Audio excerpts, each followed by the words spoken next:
Om Sai Ram, Sai Satcharitra, Chapter 21. This chapter covers the following. In this chapter, Hemat Pant relates the stories of Vinayak Harishchandra Thakur, Anantrao Patankar of Pune, and a pleader from Pandharpur. All these stories are very interesting and if carefully read and grasped, will lead the readers onto the spiritual path. Preliminary, as a general rule, it is the result of the accumulation of merits in our past births that enables us to seek the company of saints and profit thereby. To illustrate this rule, Hemat Pant gives his own instance. He was a resident magistrate in Bandra, a suburb of Bombay, for many years. A famous Muslim saint named Pir Maulana lived there, and many people who followed different religions used to go to him and receive his darshan.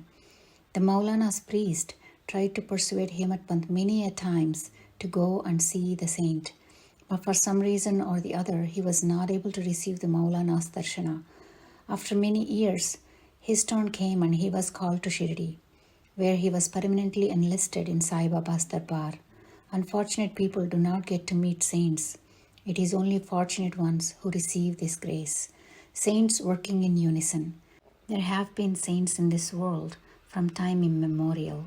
Various saints incarnate in various places to carry out the missions allotted to them.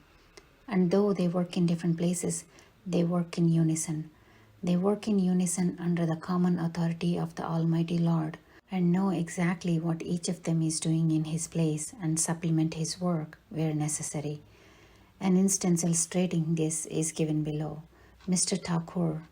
Mr. V.H. Thakur was a clerk in the revenue department, and he once came to a town named Vadgaon with a survey team. There he met a Canary saint Appa and bowed before him.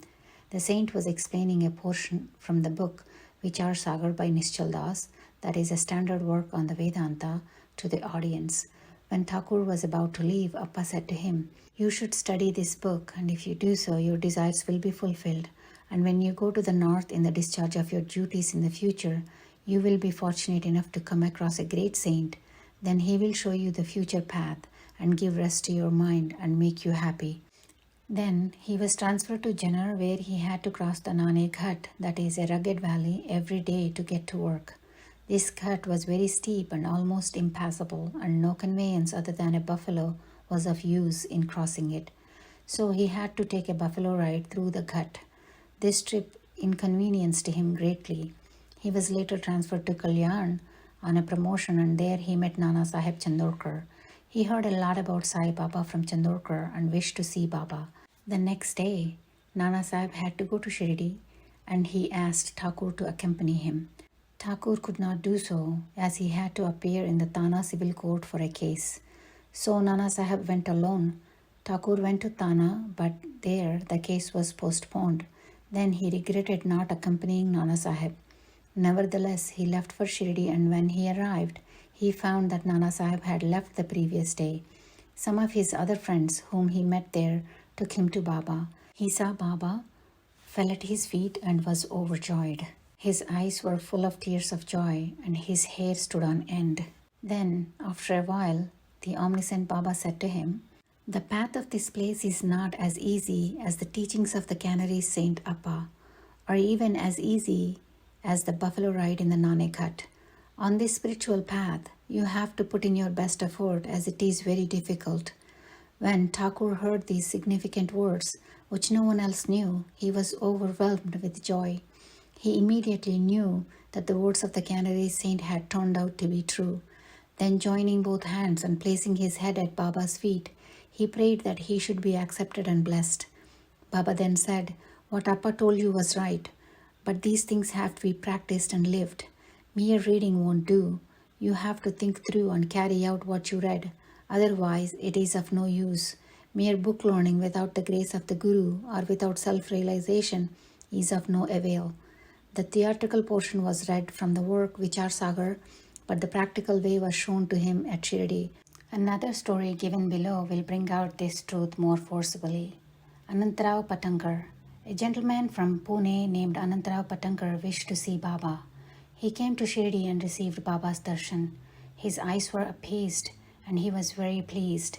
He fell at Baba's feet, and after performing proper worship said to Baba, "I have read a lot. studied the Vedas, Vedantas, and Upanishads, and heard all the Puranas, and yet I still have not got any peace of mind.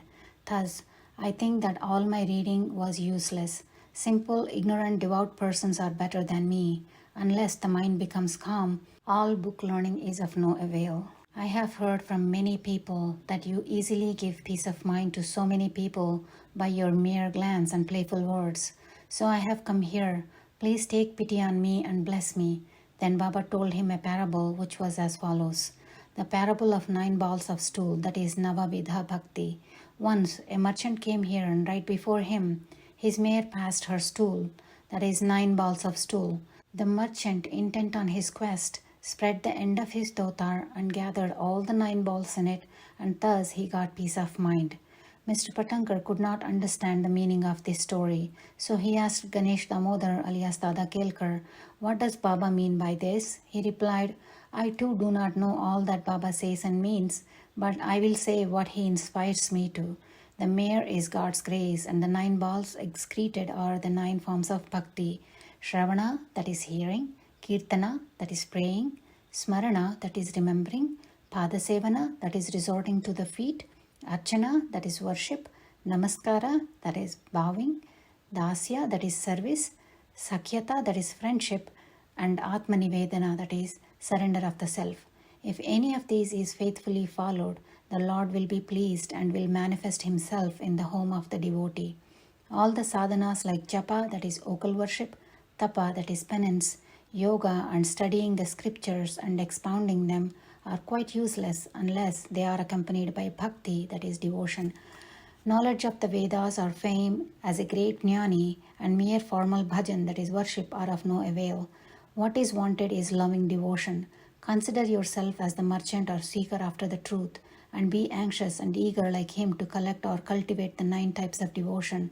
Then you will attain stability and peace of mind. The next day, when Patankar went to Baba, he was asked whether he collected the 9 balls of stool. Then he said that he, as a poor soul, should first be graced by Baba, and then only could they be collected. Then Baba blessed and comforted him, saying that he would attain peace of mind and serenity. After hearing this, Patankar became overjoyed and happy. The Pandharpur pleader. We shall close this chapter with a short story showing Baba's omniscience and his using it to correct people and set them on the right path. Once a pleader from Pandharpur came to Shirdi, went to the masjid and received Sai Baba's darshan. He fell at Baba's feet and without being asked offered some dakshina. Then he sat in a corner, eager to hear the conversation that was going on. Then Baba turned toward the man and said, "How cunning people are! They fall at my feet, offer dakshina, and yet insult me behind my back. Is this not wonderful?" This remark fitted the pleader, and he had to take it. No one understood the remark, but the pleader grasped it and remained silent. When they returned to the Wada, the pleader said to Kaka Sahib Dikshit, "Baba's remark was perfectly accurate. The dart, that is the remark, was aimed at me. It was a hint that I should not indulge in reviling or scandalizing others." When a subject of Pandharpur, Mr. Nolkar, came and stayed in Shirdi for the improvement of his health, a discussion about this matter was going on in the barroom at Pandharpur, which is something that occurs in many a barroom. The lawyers discussed whether the subject's ailments would ever be cured without medicines. Would he be cured merely by seeking Sai Baba's aid? And was it proper for an educated man like the subject to resort to such methods? The subject was taken to task and was criticized, and so was Sai Baba. I also took some part in this affair, and now Sai Baba showed me the impropriety of my conduct. This is not a rebuke to me, but a favor. It is advised that I should not indulge in any scandal or slander of others, and not interfere unnecessarily in others' affairs. Shirdi is about 300 miles from Pandharpur, and yet Baba, due to his omniscience, knew what transpired there in the barroom. The intervening places were not an impediment to his all-pervading sight, and he could read everyone's mind and see through their hearts. Nothing was secret or veiled from him. Everything, far or near, was as plain and clear to him as broad daylight. Let a man be far or near, he cannot avoid the all-pervading gaze of Sai Baba.